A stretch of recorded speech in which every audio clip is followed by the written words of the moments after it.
Hello everyone पिला माने आज वीडियो रे हमें डिस्कशन करमा ना हमें डिस्कशन करूथना इथिक्स एंड वैल्यू जेना कि तुम थर्ड सेमिस्टर रो compulsory ethics and value discussion करूथना हमें आउ आज वीडियो रे हमें डिस्कशन करमा यूनिट आज वीडियोटा माने यूनिट 1 रो लास्ट क्लास सेवा देन नेक्स्ट क्लास रो हमें यूनिट 2 डिस्कशन करमा जेने कि आज हमें डिस्कशन करमा महात्मा गांधी जी को दरिद्रतम प्रति चिंता उद्देश्यमूलक जातीयता और शिक्षा और उद्देश्य और उपाय मध्य संपर्क काना ई वीडियो आम डिस्कसन करमा आउ आगर क्लास मैंने देखी से क्लास के सामने देखी नियो तार नोट्स डाउनलोड करो ग्रुप रु आउ पिला माने चैनल के सब्सक्राइब करो लाइक करो तुम सांग संगे वीडियो शेयर करो तो चलो आज क्लास स्टार्ट करमा आज आम डिस्कसन करमा ना ethical practices Mahatma Gandhi concern for the poorest objective nationalism and education relations between ends and means ପିଲାମାନେ ଯେନ୍ମାନେ ମୁଇଁ ଏକ୍ସପ୍ଲେନ୍ କରିଦେବି ଯେନ୍ମାନେ ଓଡ଼ିଆରେ ନୋଟ୍ସ ବନାବା ଲାଗି ଚାହୁଁଛ ସେମାନେ ଓଡ଼ିଆରେ ବି ବନେଇ ପାରବ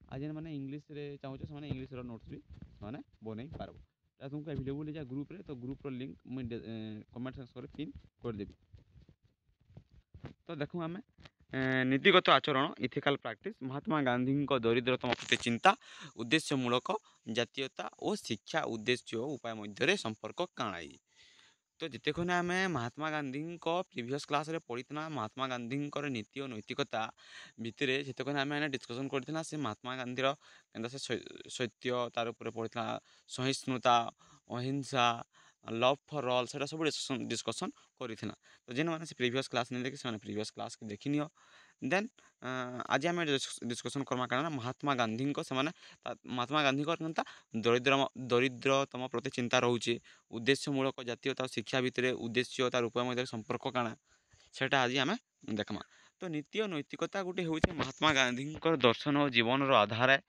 तारपर गांधीजी भावुले जे मनीषक सत्य सतर्कता धन पदवी कि बुद्धि नुहे बरं तांकर चरित्र और नीतिगत आचरण में रही गांधीजी सदाबले भावुले जे गोटे मनुष्यर सत्य सतर्कता तार तार केन से धन कि पैसा कि तार जिते भी थाऊ धन संपत्ति से ना कि पदवी से जेड़े बड़ पद पदवी थाऊ ना कहीं से ना कि बुद्धि भी नुहे बुद्धि भी नुहे बरं तांकर चरित्र और नीतिगत आचरण में रही से सत्य अहिंसा सहिष्णुता सेवा और सरलता को जीवन मूल मानि नहीं गांधीजी क्या करते ना सत्य अहिंसा सहिष्णुता के और सेवा सरलता को जीवन मूल मानी गांधी नीति केवल धारणा नुहे से निज जीवन द्वारा ताहाकू प्रयोग करते से खाली नीति माने मूल मानि नथिले से ताकू प्रयोग करते से निज जीवन ताहा द्वारा प्रयोग से करते से भावुले जे मनीष जिते बेले सत्य और नीति चली थाए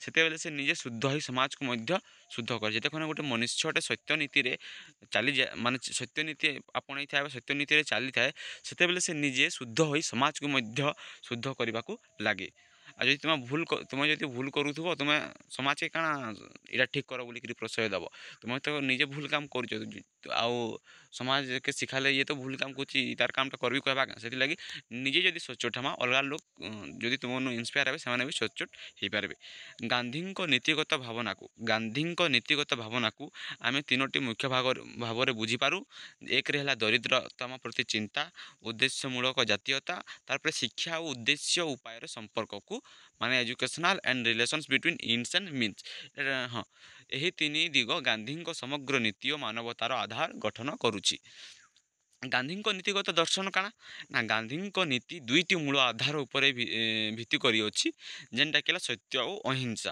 गांधी दुईटी मूल आधार होची सत्य और अहिंसा सत्य सत्य गांधी कही जे सत्य होची ईश्वर truth is God and God is truth सत्य गांधी काଣା कही ना गांधी कही सत्य होची ईश्वर मनीषक जीवन समस्त कार्य सत्य उपर आधारित होगा दरकार मनीषर जीवन रे गोटे मनुष्यर गोटे जीवन रे तार जी भी कार्य समस्त कार्य सत्य उपर आधारित होगा दरकार किंतु आजिकल देखुच मिथ्या केते चली गांधी कथा छाड़ मनीषक जीवन में समस्त कार्य सत्य उपर आधारित होगा दरकार अहिंसा अहिंसा माने केवल हिंसा न करवा नुहे यह हूँ प्रेम करुणा और दयार सकारात्मक शक्ति अहिंसा माने काଣା केवल हिंसा न करवा नुहे यह हूँ प्रेम करुणा और दयार सकारात्मक शक्ति गांधी मतानुसार नीतिमय जीवन माने निज मन शब्द और कार्य सत्य शुद्धता रखिबा ତାପରେ ସେ ଜୋର ଦେଇ କହିଥିଲେ ନୀତି ବିନା ସ୍ୱାଧୀନତା ଓ ଶାନ୍ତି ଅସମ୍ଭବ। ନୀତି ବିନା ସ୍ୱାଧୀନତା ଓ ଶାନ୍ତି ଅସମ୍ଭବ। ଦରିଦ୍ରତମ ପ୍ରତି ଗାନ୍ଧିଜୀଙ୍କ ଚିନ୍ତା କାଣା ଥିଲା ନା ଗାନ୍ଧିଜୀଙ୍କ ଜୀବନ ଓ ଦର୍ଶନର ମୁଖ୍ୟ ଅଂଶ ହେଉଛି ସେମାନଙ୍କର ତାର ଗୋଟେ ମୁଖ୍ୟ ଅଂଶ ଥିଲେ ଗାନ୍ଧିଜୀଙ୍କର ଦରିଦ୍ର ଓ ଦୁର୍ବଳ ଲୋକମାନଙ୍କ ପ୍ରତି ତାଙ୍କର ଗୋଟେ ଚିନ୍ତା ଥିଲା।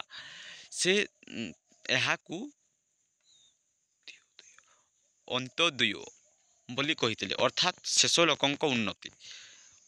ଅନ୍ତ୍ୟୋଦୟର ଅର୍ଥ ହେଉଛି ବା ସେ ଶବ୍ଦର ଅର୍ଥ ହେଉଛି ଯିଏ ସମାଜର ସବୁଠାରୁ ଶେଷ ସ୍ଥାନରେ ଅଛି ସେ ଲୋକର ଉନ୍ନତି, ସେଟା ତାର ମିନିଂସ୍। ଗାନ୍ଧିଜୀ ଭାବୁଥିଲେ ଯେ ଯେତେବେଳେ ଏକ ଦେଶ ଦରିଦ୍ରତମ ଲୋକକୁ ସମ୍ମାନ ଓ ସୁଯୋଗ ଦେଇପାରେ ସେତେବେଳେ ସେହି ଦେଶ ନୀତିଗତ ଭାବେ ଉନ୍ନତି କରିବ। ଗାନ୍ଧିଜୀ ଭାବୁଥିଲେ ଯେ ଯେତେକ୍ଷଣ ଗୋଟେ ଦେଶ ଦରିଦ୍ରତମ ଲୋକକୁ ସମ୍ମାନ ଓ ସୁଯୋଗ ଦେଇପାରେ ସେତେବେଳେ ସେହି ଦେଶ ନୀତିଗତ ଭାବେ ଉନ୍ନତି କରିବ। ତାର ମାନେ ହେଲା ଆମେ ଯଦି ନିଜେ ଠିକ୍ ରହିକିରି ଆମେ ଯଦି ଜଣଙ୍କର କଥାକେ ଜଣକୁ ଆମେ ରେସ୍ପେକ୍ଟ କଲା, ଗୋଟେ ଆମର ମାନେ ଦରିଦ୍ରତମ ଲୋକକେ ଆମେ ଯଦି ସମ୍ମାନ ଦେଲା, ତାକୁ ଯଦି ଆମେ ଅପରଚୁନିଟି ଦେଲା ସେତେବେଳେ ସେ ବି ଉନ୍ନତି କରିପାରବା। ସେଇଟା କହୁଛନ୍ ଗାନ୍ଧିଜୀ ଭାବୁଥିଲେ ଯେ ଯେତେବେଳେ ଏକ ଦେଶ ବା ଧର ଗୋଟେ ଦେଶ ଲୋକକୁ ସମ୍ମାନ ଓ ସୁଯୋଗ ଦେଇପାରେ ସେତେବେଳେ ସେହି ଦେଶ ନୀତିଗତ ଭାବେ ଉନ୍ନତି କରିବ। ସେ ଏକ ତାଲିସ୍ମାନ ଦେଇଥିଲେ, କାଣା ଦେଇଥିଲେ ତାଲିସ୍ମାନ ଦେଇଥିଲେ, କାଣା କହିଥିଲେ ନା ଯେତେବେଳେ ତୁମେ ଗୋଟେ ସନ୍ଦେହରେ ପଡ଼ିବ ସେତେବେଳେ ସବୁଠାରୁ ଦରିଦ୍ର ଓ ଦୁର୍ବଳ ଲୋକଙ୍କ ମୁହଁଟିକୁ ମନେ ପକାଇବ ଏବଂ ଭାବିବ ତୁମେ ଯାହା କରିବାକୁ ଯାଉଛ ସେଥିରେ ସେ ଲୋକ ଲାଭ ପାଇବ କି ନାହିଁ। ତୁମେ ଯେତେବେଳେ ଗୋଟେ କାମଟେ କରୁଛ କି କାଣା ଗୋଟେ ଭାବୁଛ କି ଯଦି କିଛି ସନ୍ଦେହରେ ପଡ଼ୁଛ ତୁମେ କାଣା କରବ ନା ସବୁଠାରୁ ଗୋଟେ ଦରିଦ୍ର ଦୁର୍ବଳ ଲୋକର ମୁହଁଟାକୁ ଭାବିବ, ମନେ ପକାଇବ ଯେ ତୁମେ ଯେନ୍ କାମଟା କରବାର୍କେ ଯାଉଛ ସେ କାମଟା ଗୋଟେ ଲୋକର ଲାଭ ହେବା ନା କ୍ଷତି ହେବା, ସେଟା ସେ ତାଲିସ୍ମାନ ଦେଇଥିଲେ। ତାପରେ ନୀତିଗତ ଅର୍ଥ କାଣା ତାର ଏହି ଭାବନା ମାନବ ସମାଜରେ ସେବା ଓ ଦୟାର ମୂଲ୍ୟ ସ୍ଥାପନ କରିଥିସି। ଗାନ୍ଧିଜୀଙ୍କ ପାଇଁ ଦରିଦ୍ରତା କେବଳ ଅର୍ଥନୈତିକ ସମସ୍ୟା ନୁହେଁ, ଏହା ହେଉଛି ନୀତିଗତ ଅନ୍ୟାୟ। ମହାତ୍ମା ଗାନ୍ଧିଜୀଙ୍କ ପାଇଁ ଦରିଦ୍ରତା କେବଳ ଅର୍ଥନୈତିକ ସମସ୍ୟା ନୁହଁ, ଏହା ହେଉଛି ଗୋଟେ ତାଙ୍କର ନୀତିଗତ ଅନ୍ୟାୟ। ତେଣୁ ଦରିଦ୍ରତା ଦୂର କରିବା ହେଉଛି ମାନବୀୟ କର୍ତ୍ତବ୍ୟ। ଆଜିର ପରିପ୍ରେକ୍ଷୀରେ ଗାନ୍ଧିଜୀଙ୍କ ଅନ୍ତ୍ୟୋଦୟ ଆଜି ସାର୍ବଭୌମ ଉନ୍ନତି ଓ ସୃଷ୍ଟିର ବିକାଶ ଭାବରେ ଚର୍ଚ୍ଚିତ ଅଛି। ସେ ଶିଖାଇଥିଲେ ଆମେ ସରଳ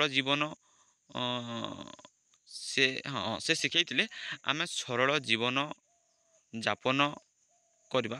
ଟାଇପିଂ ମିଷ୍ଟେକ୍ ଅଛି ପିଲାମାନେ। ଆମେ ସରଳ ଜୀବନଯାପନ କରିବା, ଅନ୍ୟମାନେ ବି ସେମାନେ ଜୀବନଯାପନ କରିପାରନ୍ତି।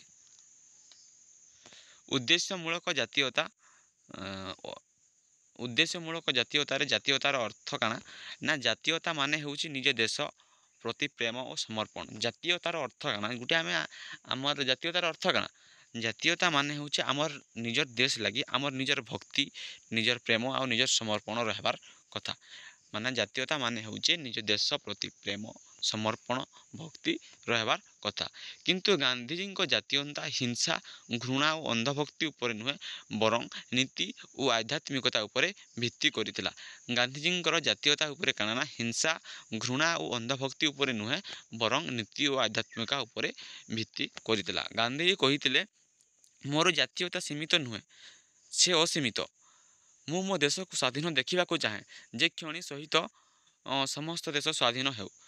ଗାନ୍ଧିଜୀ କାଣା କହିଥିଲେ ନା ମୋର ଜାତୀୟତା ସୀମିତ ନୁହେଁ, ସେ ଅସୀମିତ। ମୁଁ ମୋର ଦେଶକୁ ସ୍ୱାଧୀନତା ଭାବରେ ଦେଖିବାକୁ ଚାହେଁ ବୋଲି ସେ କହିଥିଲେ।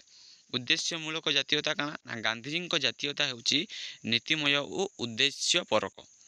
ସେ ଭାବୁଥିଲେ ଯେ ଦେଶପ୍ରେମ ମାନେ ଅନ୍ୟ ଦେଶକୁ ଘୃଣା କରିବାକୁ ନୁହେଁ ବରଂ ସମସ୍ତ ଦେଶ ପ୍ରତି ମାନବତା ଓ ସମ୍ମାନ ରଖିବା। ତାଙ୍କ ପାଇଁ ସ୍ୱରାଜ ମାନେ କେବଳ ରାଜନୈତିକ ସ୍ୱାଧୀନତା ନୁହେଁ ବରଂ ନିଜ ଉପରେ ନିଜର ନିୟନ୍ତ୍ରଣ ଓ ନୀତିଗତ ଶୁଦ୍ଧି ରଖିବା କଥା। ବିଶ୍ୱ ଭାଇଚାରା ୟୁନିଭର୍ସାଲ ବ୍ରଦରହୁଡ୍।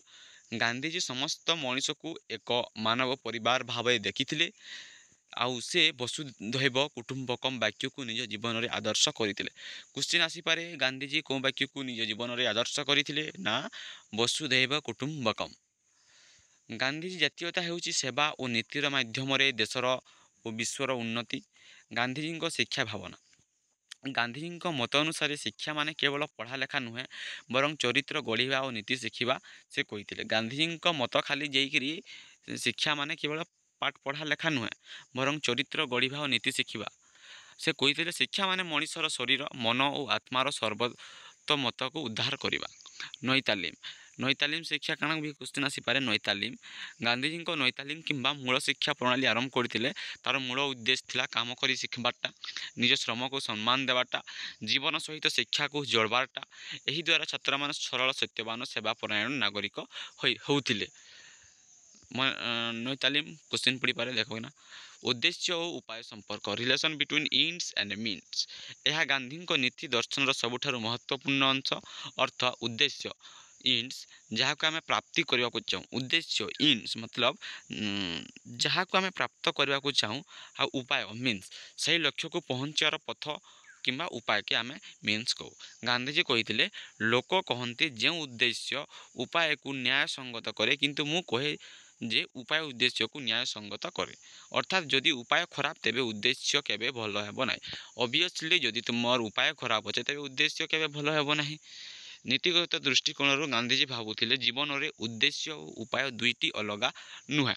ଯେପରି ଭଲ ମଞ୍ଜି ବା ଭଲ ବୀଜ ଦେଇ ଭଲ ମାନେ ରୋପଣ କଲେ ଗୋଟେ ଭଲ ଗଛ ହୁଏ, ସେହିପରି ଭଲ ଉପାୟ ଦେଇ ମାତ୍ର ଭଲ ଫଳ ମିଳେ। ଯେନ୍ତାକି ଆମେ ଯଦି କଠିନ ପରିଶ୍ରମ କରିଥିମା ଆଜି ଭାବରେ ନିହାତି ଭଲ ଫଳ ପାଇମା ଭବିଷ୍ୟତରେ।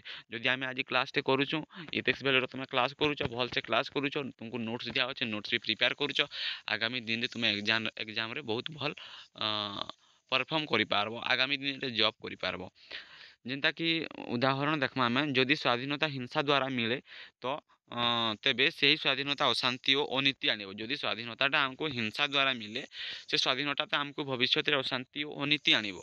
ମୁଇଁ ତା'ର ଏକ୍ଜାମ୍ପଲ୍ ଦେଉଛେଁ। ତୁମେ ଯଦି ଏବେ ପରୀକ୍ଷାରେ ପାଠ ପଢ଼ୁନ, ତୁମେ ଯଦି ପରୀକ୍ଷାରେ କପି କରୁଛ, ମାର୍କ ତ ମିଳିଯିବ, ୟୁନିଭର୍ସିଟି ର୍ୟାଙ୍କ ହୋଲ୍ଡର ବି ଆଣିବ, କିନ୍ତୁ ସେଇଟା ଭବିଷ୍ୟତରେ ତୁମକୁ ଅଶାନ୍ତି ଓ ଅନୀତି ଦିନେ ରିଗ୍ରେଟ୍ ଫିଲ୍ କରିବ ସେଇ ଜିନିଷ। କିନ୍ତୁ ଯଦି ସତ୍ୟ ଓ ଅହିଂସା ଦ୍ୱାରା ମିଳେ ତେବେ ସେହି ସ୍ୱାଧୀନତା ନୀତିଗତ ଓ ଦୀର୍ଘସ୍ଥାୟୀ ହେବ। କିନ୍ତୁ ଯଦି ଆମେ ସତ୍ୟ ଓ ଅହିଂସା ଦ୍ୱାରା ସେ ଜିନିଷଟା ମିଳୁଛେ ତେବେ ସେହି ସ୍ୱାଧୀନତା ନୀତିଗତ ଦୀର୍ଘସ୍ଥାୟୀ ହେବ। ଆଜିକା ତୁମେ କ୍ଲାସ୍ କରୁଛ, ଇଥିକ୍ସ ଭ୍ୟାଲ୍ୟୁ କ୍ଲାସ୍ କରୁଛ, ତୁମେ ମନେ ରଖୁଛ, ନୋଟ୍ସ ପ୍ରିପେୟାର କରୁଛ, ପଢ଼ୁଛ, ତ ତୁମେ ଏକ୍ଜାମ୍ରେ ଯେନ୍ଟା ପଢ଼ିଲେ ଲେଖିପାରୁଛ, ତ ସେ ଜିନିଷ ତୁମକୁ ଭବିଷ୍ୟତରେ କାହିଁ ନା କାହିଁ ଯେତ୍କି ବି ଏଣ୍ଟ୍ରାନ୍ସ ହଉ କି ତୁମର ସେମିଷ୍ଟାର ଏକ୍ଜାମ୍ ହଉ କି ଯେକୌଣସି ଏକ୍ଜାମ୍ରେ ତୁମକୁ ସେଇ ଜିନିଷଟା ପ୍ରାଉଡ଼୍ ଫିଲ୍ କରାବା। କମ୍ ମାର୍କ ଥିଲେ ବି ମାନେ ସେ ଜିନିଷ ତୁମକୁ ରିଗ୍ରେଟ୍ ଫିଲ୍ ନି କରାଏ। ସତ୍ୟ ପଥର କଥା, ସତ୍ୟ ଅହିଂସା। ଗାନ୍ଧିଜୀଙ୍କ ଜୀବନ ଉଦାହରଣ। ସ୍ୱାଧୀନତା ଆନ୍ଦୋଳନରେ ସେ ହିଂସା ବିରୋଧ କଲେ। ସ୍ୱାଧୀନତା ଆନ୍ଦୋଳନରେ ସେ ହିଂସା ବିରୋଧ କଲେ ଗାନ୍ଧିଜୀ। ଲବଣ ସତ୍ୟାଗ୍ରହ, ଅସହଯୋଗ, ଭାରତ ଛାଡ଼ ଆନ୍ଦୋଳନ କଲେ। ସବୁ ଅହିଂସାପୂର୍ଣ୍ଣ ସେ ତାଙ୍କର ଉପାୟ ଥିଲା। ତାପରେ ସେ ଦେଖାଇଥିଲେ ଭଲ ଉପାୟ ଦ୍ୱାରା ମଧ୍ୟ ମହାନ ଲକ୍ଷ୍ୟ ସାଧନ ହୁଏ କହିକିରା, ବା ମହାନ ଲକ୍ଷ୍ୟ ସାଧନ ସମ୍ଭବ। ତାପରେ ଗାନ୍ଧୀଙ୍କ ନୀତିର ଆଜିର ମହତ୍ତ୍ୱ। ଗାନ୍ଧୀଙ୍କ ନୀତି ଆଜିର ଦିନରେ ତା'ର ମହତ୍ତ୍ୱ କାଣା? ଗାନ୍ଧିଜୀଙ୍କ ଭାବନା କେବଳ ତାଙ୍କ ସମୟ ପାଇଁ ନୁହେଁ, ଆଜିର ସମାଜ ପାଇଁ ମଧ୍ୟ ଅତ୍ୟନ୍ତ ଆବଶ୍ୟକ। ଯେଉଁଠାରେ ଲୋଭ, ହିଂସା ଓ ଅନୀତି ବଢ଼ିଛି, ସେଠାରେ ଗାନ୍ଧୀଙ୍କ ସତ୍ୟ, ଅହିଂସା ଓ ଦୟା ଆମକୁ ସଠିକ୍ ପଥ ଦେଖାଇଥାଏ।